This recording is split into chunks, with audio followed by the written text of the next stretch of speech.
Okay, in this session we'll be hearing from some of our catchment group leaders on the challenges and opportunities in their regions and the work that they have been doing to support farmers in getting to grips with the regulations, protecting and managing biodiversity at the different scales, and implementing business as usual. Just a reminder that please use the app if you want to file questions to the panel. I will also be taking questions from the floor if you want to use the mics. Let me just introduce the panel. Wilma Foster is currently on the P3 Trust Project Governance Group. She worked for Dairy New Zealand for 12 years in various roles, most recently as Regional Leader for Waikato North. While working at Dairy New Zealand, she was able to link the wishes of the local community and stakeholders together to initiate the P3 Farm Environment Plan project in the Waihao-Piako catchment. Wondering if Wilma would like to come and join us on the stage here. Thank you, Wilma. Sam Lang helped to lead the establishment of Quorum Sense Extension Project, bringing his diverse farming, science and leadership experience to support the growing grassroots farmer network.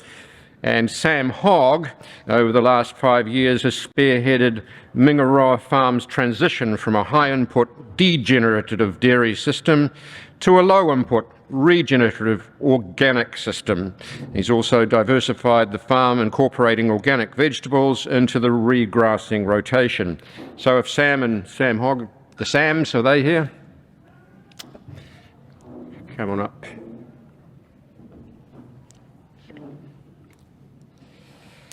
And Donna Cram is from the Taranaki catchment communities.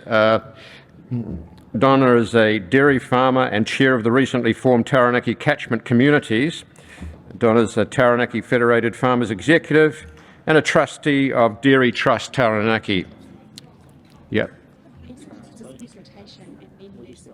Oh, excuse me, we're going to do one at a time presentation. Perfect, thank you. I can start off. Okay, I'm sorry. That's sorry. okay. Yeah, so go for it. Yeah, the panel might be more exciting. So firstly, thank you for the opportunity to speak here today. I sit on the P3 Trust. I'm not one of the trustees, but let's get ourselves underway. So I thought of a great picture. This sort of reflects our world and the world we're working in, and I suppose it had lots of words that related to our project, and I've called this sort of connecting the dots. I'm not really going to talk about our project and what we're doing a lot, but there's things that are quite different about, I think, our approach, which may or may not be useful for you, but interesting for you to know anyway. So firstly, the big thing to know is who is a P3 Trust.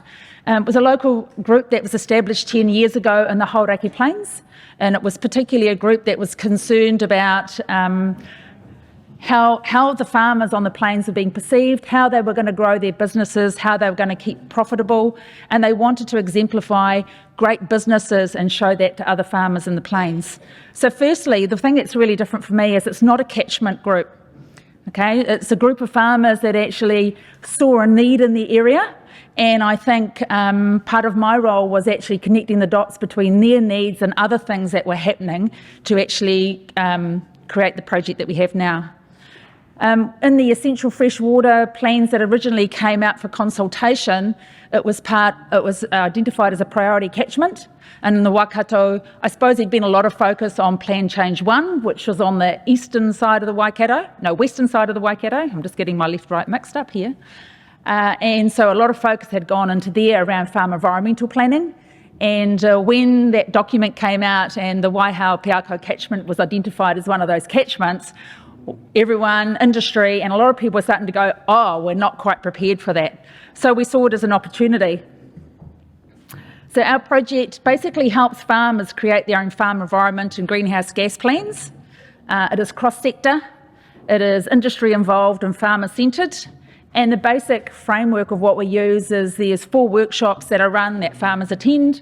Some of them are on-farm, some of them are off-farm, and during that process they actually create their own plan, discuss it, and have support from industry and specialists around them to actually think about what they want to do, and also to celebrate the things that they're currently doing. It also includes a review meeting about 6 months later, and we've just started our first run of those, and it's interesting to see what farmers have actually done as a result. The bit I really wanted to focus on is in our thinking, the farmer journey was prioritised. And sector input was seen as critical up front, and that was because part of our thinking is it's okay to have a project, but what happens at the end of the project? What happens to the ideas? Who's actually going to care for them in the end? And the people that are probably going to be involved with them at the end of the project need to be involved in the start of the project. So we thought about who that was for different industries, different sectors, who might that be? And we really brought them on board early, and basically we went to them and say, here's an idea we've got. Is this something that's important to you? And they said yes, and we said, is this an avenue that you could help achieve your business's targets and goals as an industry sector or producer? And they said, sure. So that made things a whole lot easier for us, but it also meant that as part of our process, we transitioned the ownership of the relationship from the project to the person who's going to look after them at the end. That's probably the bit that maybe we have done quite differently.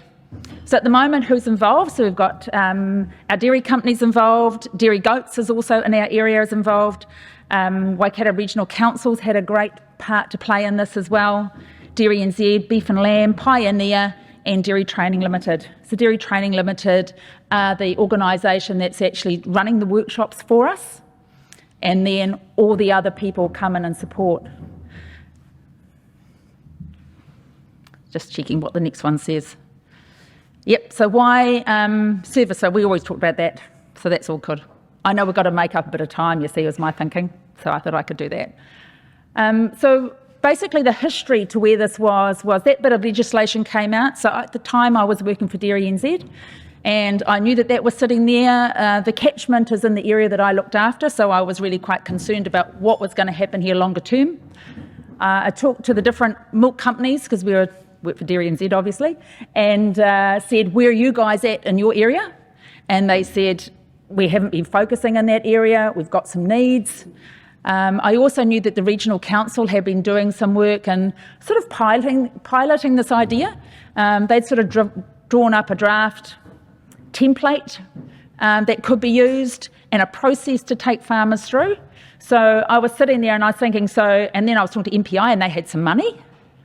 So it's like, wow, I can make this work somehow. So we had a farmer group that recognised a need in not only their immediate area but the wider catchment area.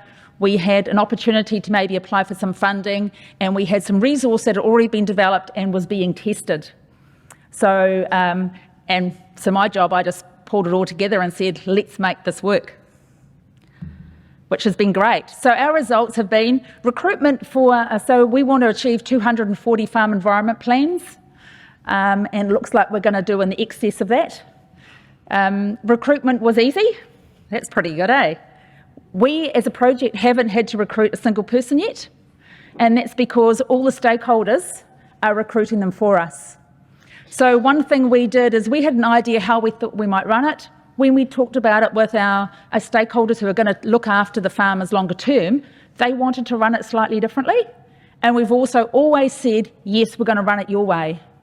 Yes, we're going to amend what we do to fit into the template that you're going to end up using for your suppliers. So it's not being fixed about anything, but it's understanding what does the end goal look like for that farmer, and just making sure that we tweak and we just to make it work and to make it easy. So that's been really cool. And the first sort of results that we're getting through that Scarletti's picked up from our first review session has been, farmer confidence has taken a huge increase. Plans are being completed, so they're not only being drafted, but they're getting to a stage where the dairy companies said, this is complete, both for greenhouse gas and for our farm environment plans.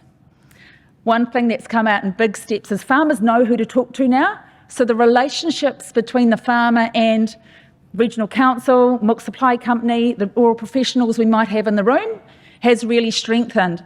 So they actually know who to go to now to ask the questions, and that's been a really key thing. Our farmers are really proud of their plan. So one of the stories we have is there's a farmer, it sounds like I'm making this up, there was a farmer who was leaning over the fence, and he was from one dairy company, and he was talking to someone from another dairy company who'd had a rural professional come in, no disrespect, come in and do the plan for them. And so he'd just been through this course, so he was talking to his mate and saying, I've got my farm environment plan done, I've got some really good ideas. And he says, what have you got in yours, to his neighbour? And the neighbour says, I don't know, so-and-so did mine. And it was like, don't you know what's in it? And so it was like he'd become, from someone who was quite sort of anti at the start, some of our people that attend are conscripted in, okay? They're not always, all the farmers that are attending are not always really excited to be there. So, and we acknowledge that, conscripts bring in a different sort of starting point for us. And so it was just the fact that he'd gone from being quite sceptical to now having a plan that he was excited about. He could see that he'd already done some good stuff, and I think that's really important. But he also knew what were some next steps that he could make. Those built deeper relationships, and we can start to see that actions are starting to happen on the ground when we start looking at the results as to what have you done as a result. We see there's a few things that they've done already, but we say, what is your intention in the next 12 months? And everybody had things on their list that they were going to do in the next 12 months. So for us, that was success. So I think that's the end from me. So thank you. It's a slightly different approach, and keen to hear your thoughts on that later on. Cheers. Thank you. Thank you, Wilma. What a great presentation and such an optimistic view of how things are happening in Hauraki.